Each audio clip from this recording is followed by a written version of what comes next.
Welcome to Module 3, How to Get Service Users Even Before You Start Running Your Business. In this module we're going to cover making contact with local authorities, networking, marketing, spot purchase or contracts with local authorities, and bid writing services. So the main question people ask when thinking about setting up a supported living scheme business is, how can I get supported living service users? This is an essential question and you need to begin to start looking at this early in your business development. Also by now you can see that there's already some expenditure just to set the business up. So the first thing to do is to contact local authorities. The local authorities have lots of information for you to provide services to them. Inquiries should initially be directed at your local authority where you intend to operate. Local authorities should guide you. You may want to speak to their homelessness team or resettlement team. It's essential that you do some research and planning as part of your business plan, and there's no point in thinking, if I build it, they will come. Have a business plan that covers objectives, strategies, sales, marketing and financial forecasts. As part of your CQC registration, you'll need to show how you will be financially stable and where your work will be. Utilise an early discussion with the regulator, the CQC, prior to setting up. As always, we're going to give you information to where to go and find information, and at this stage we're going to look at examples from the Freedom of Information Act, which you can find online if you Google. But we're suggesting you go to the government website legislation.gov.uk and look up Freedom of Information Act, and from that information we're going to suggest you do some mail shots, and in your mail shots you ask questions including pricing. This will help you.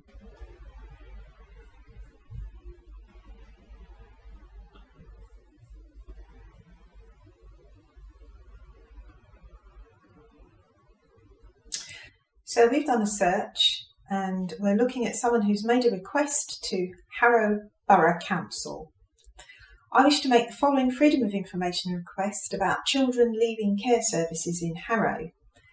Is there a current demand for children leaving care 16 plus supported living services? Is there a current demand for children leaving care 16 plus with mental health services? What is the upper and lower weekly cost for children leaving care 16 plus supported living services?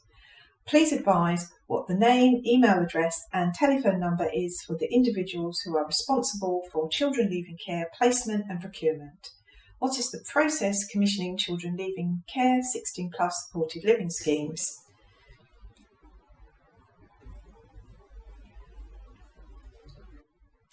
So in a response, the Borough Council has replied,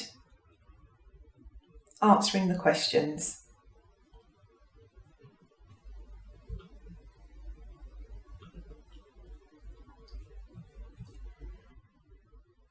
Dear Mr. White, thank you for your request for information received on the 19th of July 2019.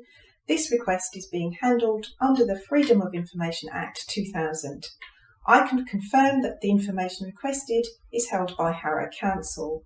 I have detailed below the information that is being released to you.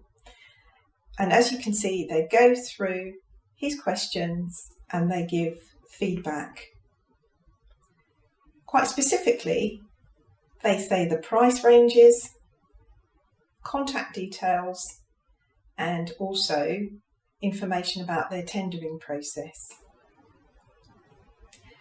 This is a really key instrument for you to use, the Freedom of Information Act, and as I said before, read about the Act and then do some searches in your local area for your local authority.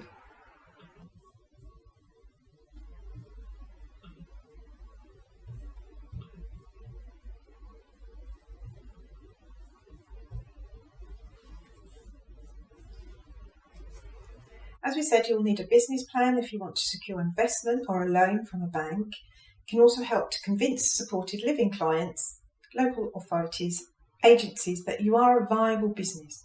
A business plan should include all the necessary work to be completed and get your supported living scheme registered with the CQC.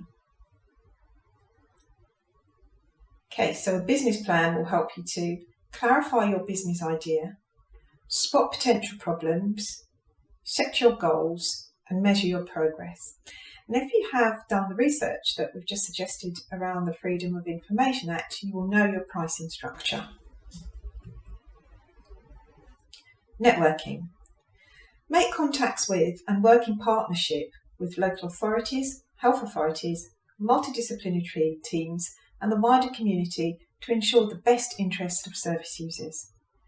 To acknowledge that the involvement of families and carers in the lives of service users is of the most importance and therefore is significant. So you really need to think about this in your business. How are you going to include the families and the carers of your service users to help shape and form your service so it is person-centred? Here are some suggestions on how you can go about getting service users by precise networking. Have an open event. Invite the people you know from the local authority plus local councillors, as well as people from places where you worked as a volunteer or as a member of staff. Ask local GPs and anyone else you know that might be interested, including representatives from certain areas of the community. Ask your local newspaper to come and encourage them to bring a photographer.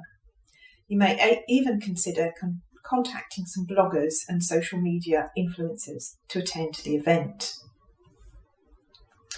Here are some suggestions on how you can go about getting service users by precise networking. When people come to your event, for instance, a local councillor, show them around and ask them who they think you should be speaking to in the council. You might also try to make contact with the learning disability leads in the local clinical commissioning groups and your nearest NHS trust.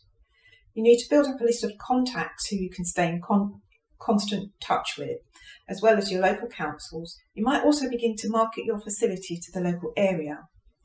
The key thing in all of this is to be talking to the people who make the decisions about supported living. With regard to marketing, be everywhere online. Create, claim and update all the local business listings and profiles. In addition to your website, be sure you maintain an updated and active Google local business listing, a Facebook page, and any other site that offers local profiles for your industry.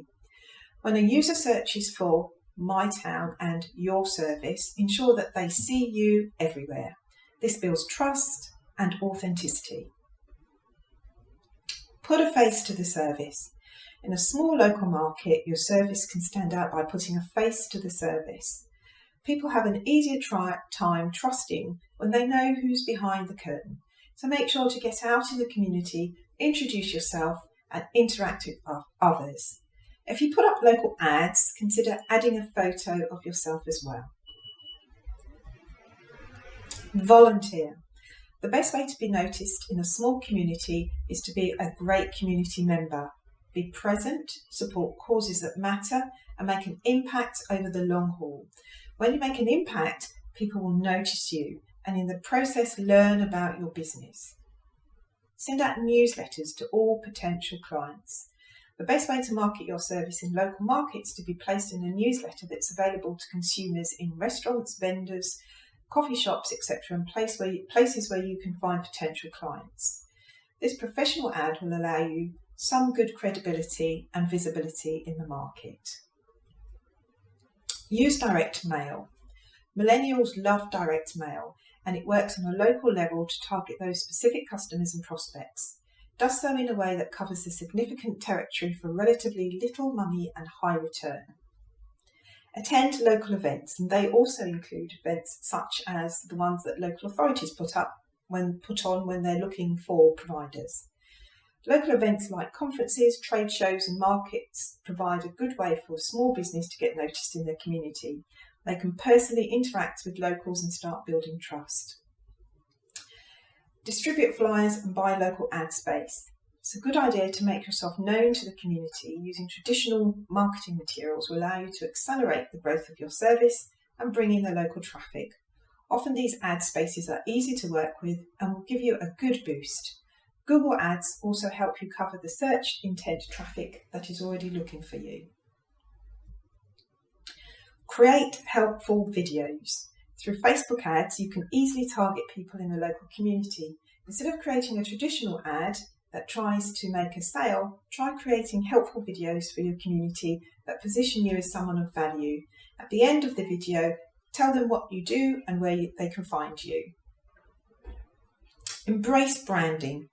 In many cases, small local businesses are more likely to be relaxed and not focused heavily on brand identity. If you want to stand out from everyone else, then you need to identify your brand identity and stick with it as your service evolves. And finally, sign up with some agencies such as homecare.co.uk, Care Choices, and also the NHS. Again, we've given you the links so that you can go and do your own research.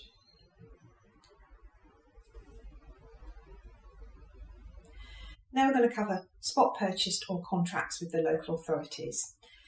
There are two types of contracts that we're going to cover that you need to know as soon as you start out. They are block contracts and spot purchase contracts. A block contract is one in which a care or support provider is commissioned to deliver a service to a class of service user over time. The service users are not specifically named individuals. The commissioned care or support is available to anyone who uses the service from time to time over the period of the contract. An agreement to purchase a specific quantity of a service that can be used by a number of people at a specific price. Spot purchase contracts are different. A spot purchase contract is an arrangement made under which a local authority procures care or spot purchases for a specific individual. The contract is between the authority and the service provider. An agreement to purchase a specific service for a specific individual at a specific price. A spot purchase contract is the alternative to a block contract. So, we're going to use this information that we got from MR Associates on an example of a block contract. A hostel for single homeless people has a block contract to provide support to 20 people at any one time over 3 years. Turnover is rapid, with service users tending to stay between 3 and 6 months. So at the outset of the contract, no one knows who the 20 service users will be from time to time.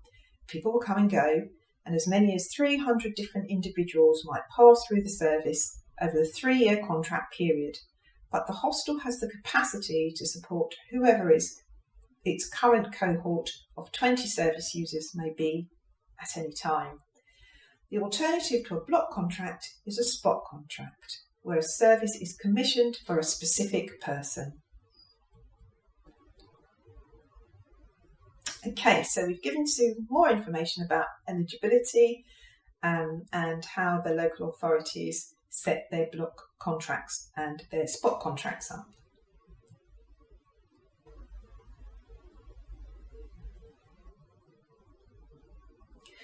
Now we're going to move on to using a bid writing service to get contracts. A bid is a tender, a proposal or quotation submitted in response to a solicitation from a contracting authority. By law, government agencies are required to issue bids publicly whenever they are in need of a specific product or service. This is standard policy in order to prevent insider bidding, where companies are being awarded contracts secretively. It's also beneficial for the government agencies itself. It creates competition, resulting in lower prices for them. Why use a bid writing service? A bid writing service will have experts that will take care of all the writing points. They will provide you the exclusive bid content that can help you win contracts and tenders. Here we've put together some important issues and points about winning bids. You go through this, you will see why it's essential for you to have the support of a bid writing service to get these contracts.